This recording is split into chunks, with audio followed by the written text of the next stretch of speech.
Okay, thank you all very much for being here.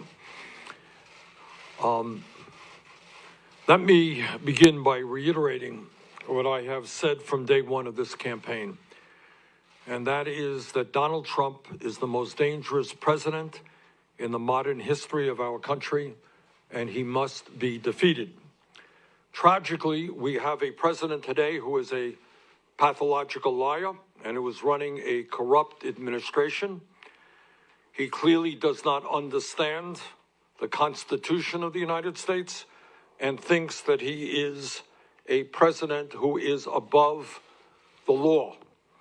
In my view, he is a racist, a sexist, a homophobe, a xenophobe, and a religious bigot, and he must be defeated, and I will do everything in my power to make that happen. Last night, obviously, was not a good night for our campaign from a delegate point of view. We lost in the largest state up for grabs yesterday, the state of Michigan. We lost in Mississippi, Missouri, and Idaho. On the other hand, we won in North Dakota, and we lead the vote count in the state of Washington, the second largest state contested yesterday, with 67% of the votes having been counted. We are a few thousand votes on top. What became even more apparent yesterday is that while we are currently losing the delegate count, approximately 800 delegates for Joe Biden and 660 for us, we are strongly winning in two enormously important areas which will determine the future of our country. Poll after poll, including exit polls, show that a strong majority of the American people support our progressive agenda. The American people are deeply concerned about the grotesque level of income and wealth inequality in this country, and the American people want the wealthy and large profitable corporations to start paying their fair share of taxes. Overwhelming support for that. The American people understand that the federal minimum wage of $7.25 an hour is a starvation wage. They want to raise the minimum wage in this country to a living wage of at least $15 an hour. And the American people understand that if our kids are going to make it into the middle class of this country, we must make public colleges and universities and trade schools tuition-free.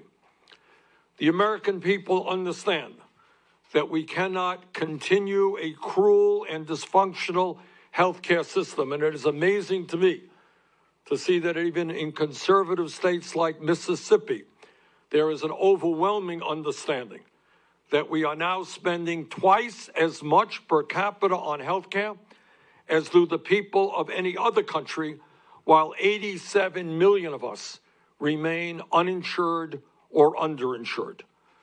And this crisis, this absurd healthcare system, is becoming more and more obvious to the American people as we face the challenge of the coronavirus pandemic that we are currently experiencing. Imagine facing a pandemic and having 87 million people who are having a difficult time going to a doctor when they need.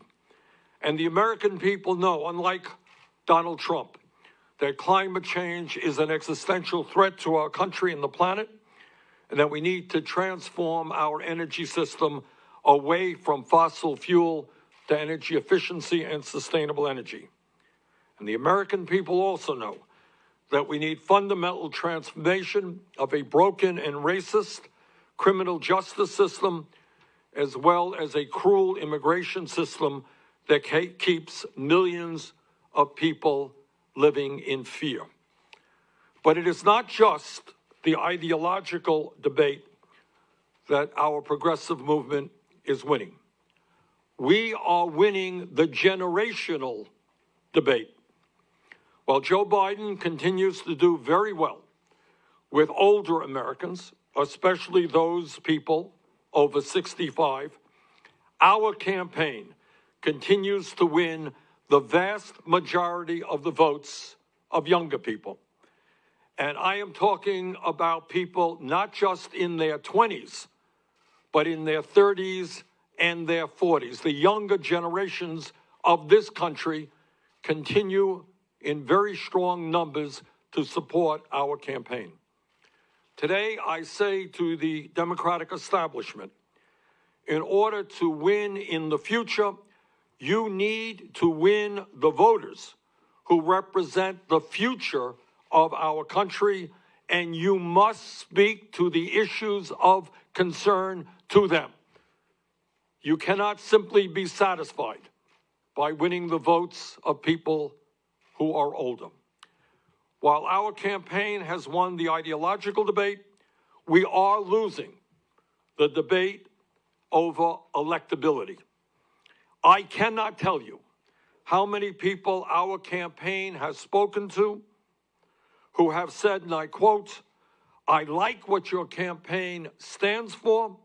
I agree with what your campaign stands for, but I'm going to vote for Joe Biden because I think Joe is the best candidate to defeat Donald Trump." End of quote. We have heard that statement all over this country. Needless to say, I strongly disagree with that assertion.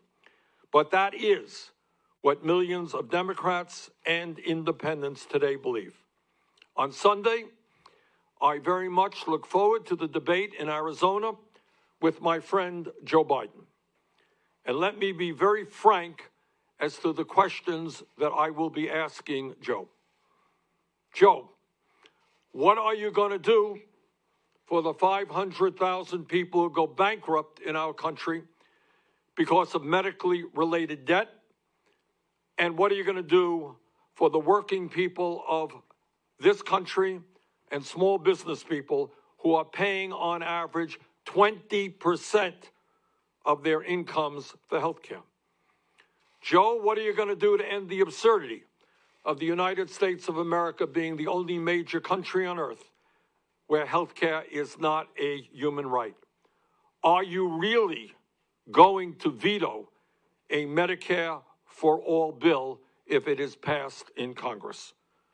Joe, how are you going to respond to the scientists who tell us we have 7 or 8 years remaining to transform our energy system before irreparable harm takes place to this planet because of the ravages of climate change? Joe, at a time when most young people need a higher education to make it into the middle class, what are you going to do to make sure that all of our people can go to college or trade school regardless of their income? And what are you going to do about the millions of people who are struggling with outrageous levels of student debt? Joe, at a time when we have more people in jail than communist China, a nation 4 times our size, what are you going to do to end mass incarceration and a racist criminal justice system? And what are you going to do to end the terror that millions of undocumented people experience right now because of our broken and inhumane immigration system? Joe, what are you going to do about the fact that we have the highest rate of childhood poverty of almost any major country on earth, and are living with the fact that 500,000 people tonight are homeless and 18 million families are spending half of their income to put a roof over their heads? Joe, importantly, what are you going to do to end the absurdity of billionaires buying elections and the 3 wealthiest people in America owning more wealth than the bottom half of our people? So let me conclude the way I began. Donald Trump must be defeated, and I will do everything in my power to make that happen. On Sunday night, in the first one-on-one debate of this campaign, the American people will have the opportunity to see which candidate is best positioned to accomplish that goal. Thank you all very much.